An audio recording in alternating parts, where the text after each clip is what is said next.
we have the smart keyless, right?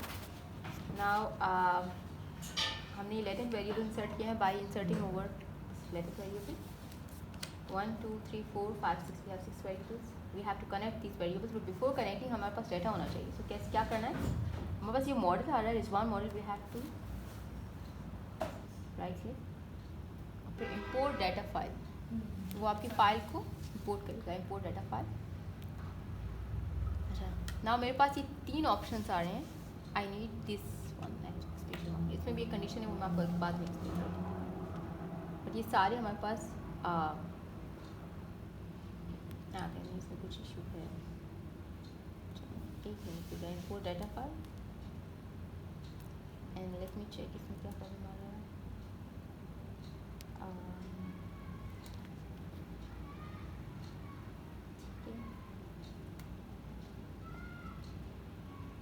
Downloads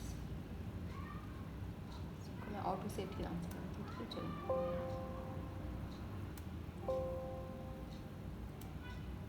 right. So we have this auto save version. Okay, अच्छा अभी ये हमारे पास सारा data आ गया. राइट, ये हैव दिस MA 1 2 3 4 सारे आइटम्स आ गए. इंडिकेटर्स में अगर आप देखेंगे you have all the items over here. Indicators का मतलब है क्वेश्चन, सवाल, items. Right, so indicators mean you have all the questions that you have asked from the respondents. So 1 2 3 4 MA experiential marketing है basically. ठीक है, फिर आपके पास brand Prestige है, BP1 BP2 BP3, फिर परसीव वैल्यू है PV. ठीक है, ये सारे आ गए. Let's move towards the model. तो हमारा मॉडल कहाँ है? ये model.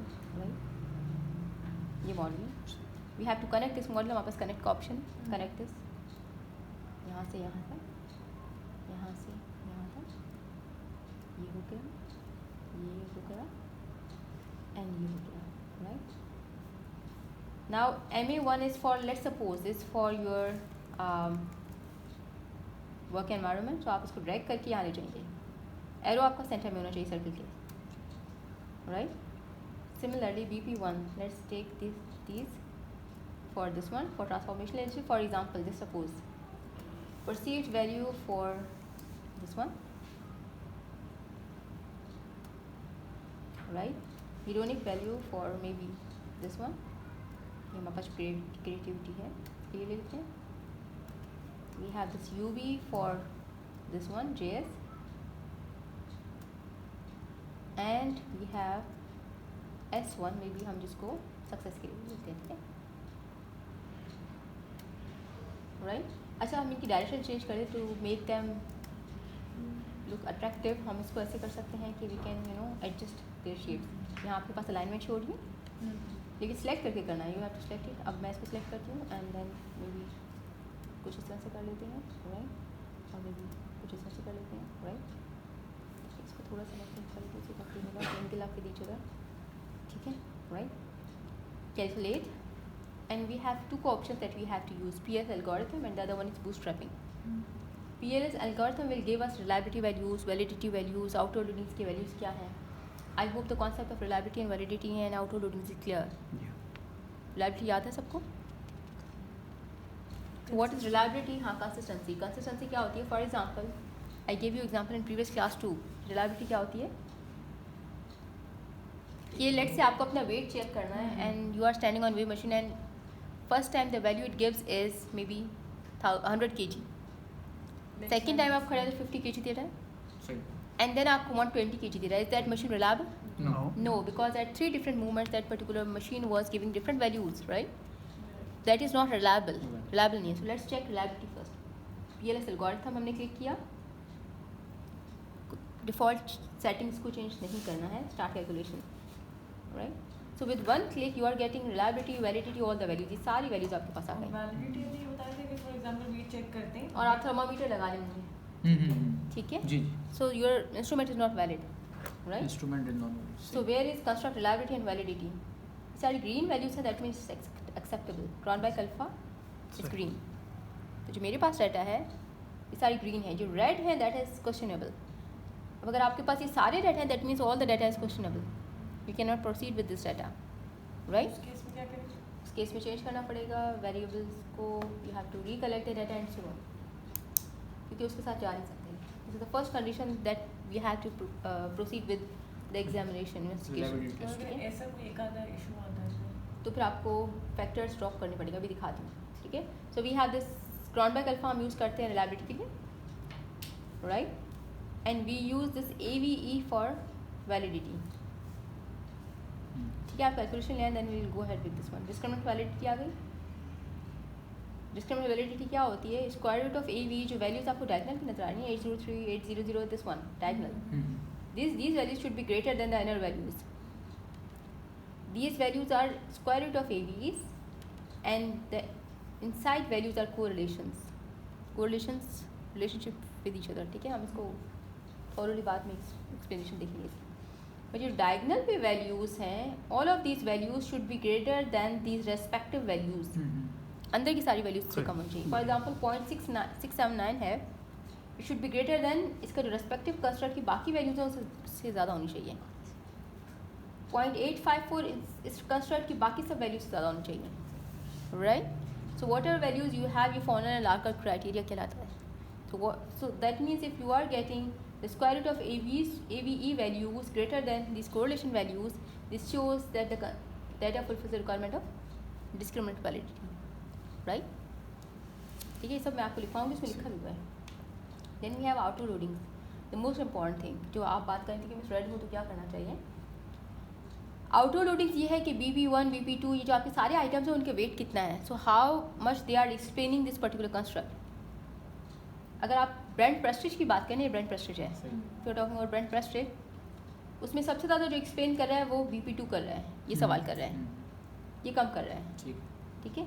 In the same way if you have MA1 may be marketing activities,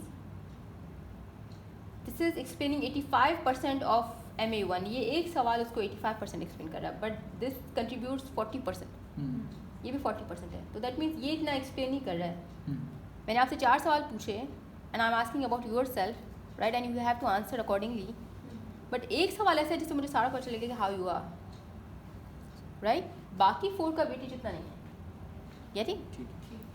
उसको मेन क्वेश्चन भी, हाँ, उसको मेन क्वेश्चन भी कह सकते हैं कि उसको मेन क्वेश्चन जो एक्सप्लेन कर रहा है उस वेरिएबल को, राइट, और जो जिस तरह से उनको समझ में आया बाकी 3 का इतना वेटेज नहीं. According to respondents. ठीक है. क्वेश्चनर में तो ज़ाहिर हमने खुद डेवलप किया. हाँ, बिल्कुल बिल्कुल, exactly. So you have to make sure that all of the values are greater than 0.7. If the values are less than 0.7 then you have to drop those values. For example, अगर मेरे पास ये MA1 है, the value is 0.489. ठीक है, तो मैं क्या करूँगी, मैं रिजवान मॉडल में जाऊँगी and where is MA1, this is MA1, I select MA1 and I delete it. What will happen then? Maybe the reliability will improve, and maybe क्या reliability improve होती है. अगर आपकी auto loading की values 0.7 है या उससे ज़्यादा हैं, your reliability will improve, right? Getting? तो मैंने चेंज किया तो उसकी वजह से हुआ ये कि वो डाटा उड़ गया. तो हम दोबारा से कैलकुलेट करते हैं. TLS algorithm, start calculation, right? Now let's check auto loadings.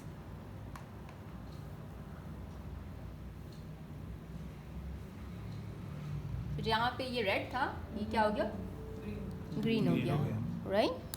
So when you are going to, हाँ, आउटर लोडिंग मतलब आउटर लोडिंग वही मैंने आपको एक्सप्लेन किया कि अगर आप for example you have a construct, right, organizational performance, and you are asking 5 questions for that particular construct or to measure that construct, right? आप 5 सवाल पूछ रहे हो उसको मेजर करने के लिए, and if one question has the value of 0.3, that means that construct does not measure the same amount as the others are measuring, right? According to respondents. जितने बाकी सवाल मेजर कर रहे हैं उतना वो एक आइटम जो है वो उतना मेजर नहीं कर रहा है. ठीक है, getting? Right? So you have to drop all those indicators जिनकी वैल्यू 0.7 से है, because they are not contributing towards the explanation of that particular construct. ठीक है, उन सबको ड्रॉप करना है. वो आइटम को ड्रॉप कर देंगे. ड्रॉप कर देंगे जो रेड में होगा, जिसकी वैल्यू 0.7 से कम होगी. ठीक है. सो हमारे पास और भी हैं, but we don't have time, तो आपको ड्रॉप करनी है, राइट. ठीक है. Now what you have to look into, we have R square too. R square क्या होता है? This shows that how much your IVs are explaining your DV. how much your IVs are explaining your DV. जो नहीं correlation correlation तो relationship between variables है ना. You have a model, right? ये IVs हैं, this one is DV. इस model में इसमें ये IV है, ये DV, right? So you have two models in this particular framework, right?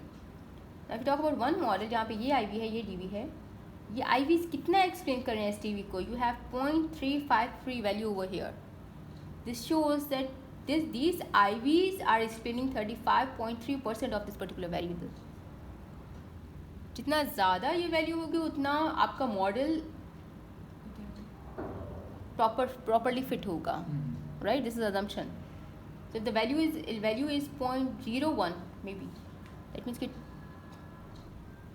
1% explain करता है,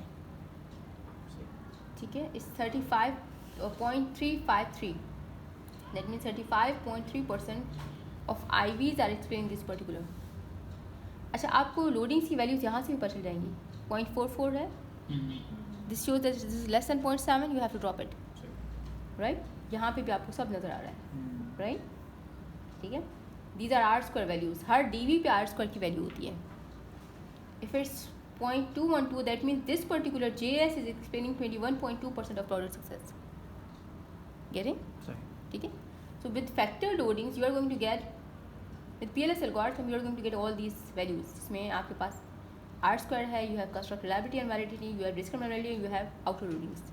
जो important चीज़ें जो हमें चाहिए, ठीक है? अच्छा, now let's talk about if all the requirements are fulfilled, right? And you have discriminant validity, you have fulfilled the criteria of reliability and so on. फिर we will go for analyzation of the relationship between variables. उसके लिए what we do is we go for bootstrapping. हमेशा याद रखें, bootstrapping करते हैं हम for this calculation, right? Relationship check मतलब अगर वेरिएबल्स, बिल्कुल.